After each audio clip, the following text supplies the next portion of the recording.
l'a oublié depuis longtemps. On se dit que tout cela appartient aux légendes, aux textes anciens. Mais c'est justement quand l'humanité détourne les yeux, quand elle ne croit plus au danger, que l'ennemi se lève. C'est pas un roi, pourtant il marche comme tel. Il n'a pas de couronne, mais il sera acclamé. Ce n'est pas Dieu, mais le monde entier se prosternera devant lui. Dans la Bible, il est appelé l'Antéchrist. Dans l'Apocalypse, il est la bête qui monte de l'abîme.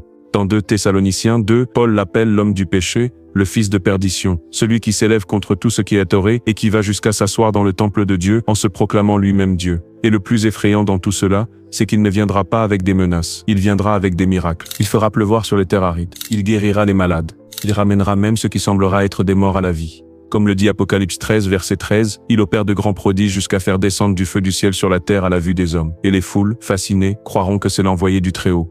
Mais ce ne sera qu'une illusion, une contrefaçon parfaite, une séduction si forte que même les élus pourraient être trompés s'ils ne veillaient pas. Il fera croire que ceux qui le suivent prospèrent tandis que ceux qui le rejettent seront laissés dans la ruine et le désespoir. Mais derrière cette apparente bénédiction se cache le plus grand piège que le monde ait jamais connu, car ce n'est pas Dieu qui agit, c'est le père du mensonge. La Bible ne nous dit pas quand il viendra, mais elle nous dit comment dans un monde qui l'aura oublié.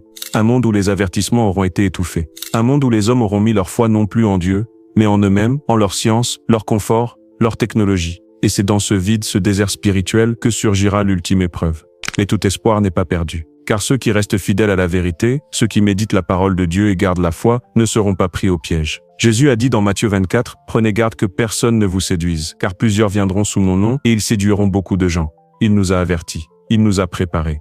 L'Antéchrist, que certains redoutent déjà, ne triomphera pas. Il séduira, oui, il frappera, il divisera, mais la vérité finira toujours par l'emporter. Car le Christ reviendra, non pas comme un humble serviteur cette fois, mais comme un roi victorieux, et toute langue confessera qu'il est Seigneur.